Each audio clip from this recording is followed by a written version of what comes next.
Hey guys, Brendan from TaT here, and today I'm just going to show you how to use one of the diagnostic programs that's available to TaT members on the website.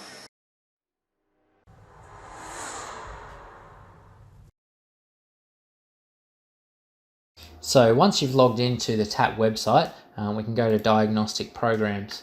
Now in this case, I'm going to scroll all the way down to the bottom, because in this one I want to talk about the Waveform Overlay tool. So you can have a bit of a read about what this does.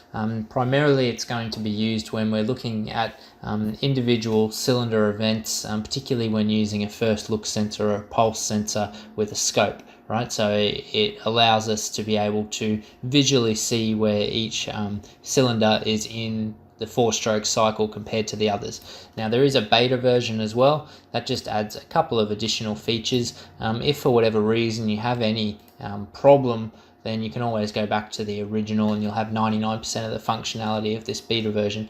Now, I've already downloaded that, but we can just click download and it's a very small application. In this case, I've got it here.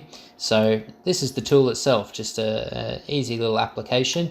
Now, we can use a picture. In this case, this could have been any scope that I've taken a picture on my phone or anything with. In this case being a Pico, I've obviously just screenshot it, but it's not reserved for just PC-based scopes. You can use absolutely any kind of waveform.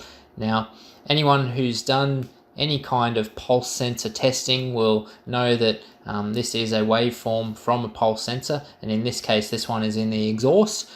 So we're seeing the individual exhaust pulses of the cylinder here, and this other channel is my sync, which is going to be an ignition event. In this case it's on cylinder 1. So I may want to see this abnormality here, which cylinder is that on if this is cylinder 1, because the exhaust event does not happen at the exact same time as the spark event, obviously, in a 4-stroke cycle. So I can apply some mathematical rules depending on which configuration of engine cylinders we're using, or we can let the tool do it for us. So in this case, the firing order on this car is 1, 3, 4, 2.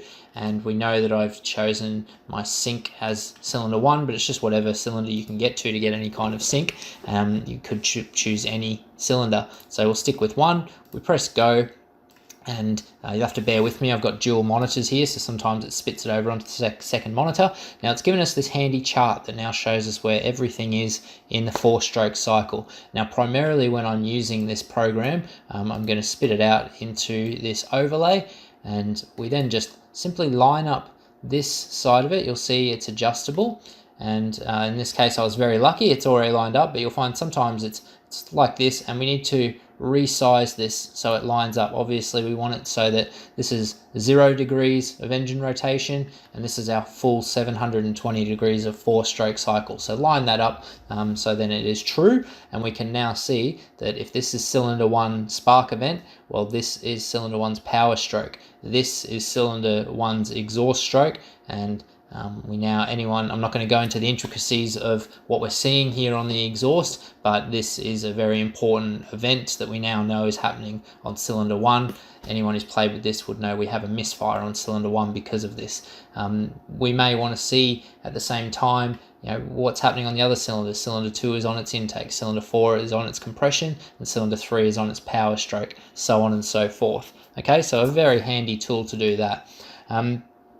Some of the many other features that it's got, so we can do just an overlay, and in that case it's going to simply put up a 720 degree overlay, which we can change. So I could go into settings and we could change the overlay so that it shows either exhaust, standard, or intake, depending on if I just want to see where each of the exhaust strokes is or each of the intake strokes is. But I tend to use this ID chart as I can see absolutely everything all in one chart, so this is my go-to.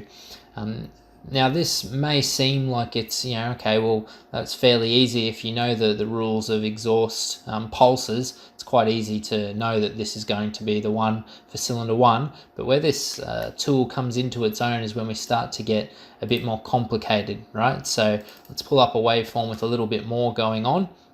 I've notated it a little bit for you. So in this case we've got a first look or pulse sensor, whichever you want to call it, in the intake, one in the exhaust, and we're also doing a relative compression test and a sync on number 5. So using this tool, we can get rid of these. I've got my firing order up here. It's 1, 6, 5, 4, 3, 2, and we happen to be synced on cylinder 5 because that was just the one we could get to. And if we press go, you'll see that we now have a new chart. I can press ID chart. Again, we need to drag it over so it lines up with our sync. I've gone off screen there, so I'll just get this side first. Sometimes you need to take a couple of stabs at it, but we just want to get it lined up there. Now, again, we can see that because this is cylinder 5's spark event, this is cylinder 5's power stroke. Again, we're not getting into the who, why, what, and where, but this intake event definitely looks very different to the others, I would say. So I'm quite interested to know who's on its intake stroke there, and I would suggest that it's probably going to be cylinder 2 that is on its intake stroke. So I may be concerned with, okay, well, what's happening on cylinder 2's exhaust stroke? And very quickly I can come across here and see, well, this would be cylinder 2's exhaust event happening. Okay, I could then look at cylinder 2's compression event very easily. So you get the idea. This makes it very easy to visualize that without having to do it in your head.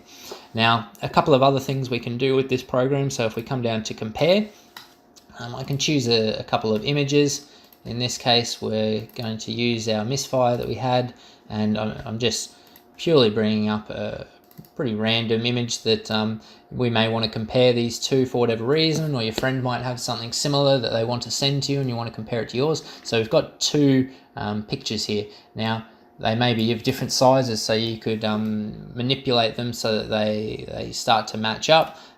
We could put them so they are possibly overlaid, and as you can see now, that would be very handy if we're comparing two events that had a slight discrepancy. I can play around with each of these, so we can move it transparency wise. I could grab a section if, let's say, I was concerned with this area, and we could zoom in on just that section on that picture. I can then take it back. We can also still use our ID chart, obviously the wrong one now that I'm dealing with a 6-cylinder and this is a 4-cylinder, but we could go out and we could change that ID chart and still use it on here. So I find this a very handy tool. You could also put them side by side, stack them, so you get the idea. Have a play around with that. Very handy for comparing two waveforms. There are some settings that you can go through. They're pretty self-explanatory of what they're all going to do, playing around with a few colors and sizes and changing those overlays as we talked about before, and a bit of info here down the bottom. Obviously, standard things like printing, you can set it up, but a great handy item to print out and show the customer a bit of the information that you're using to get the diagnosis done and building some value. So hopefully that gives you a little bit of a walkthrough of the Waveform Overlay tool.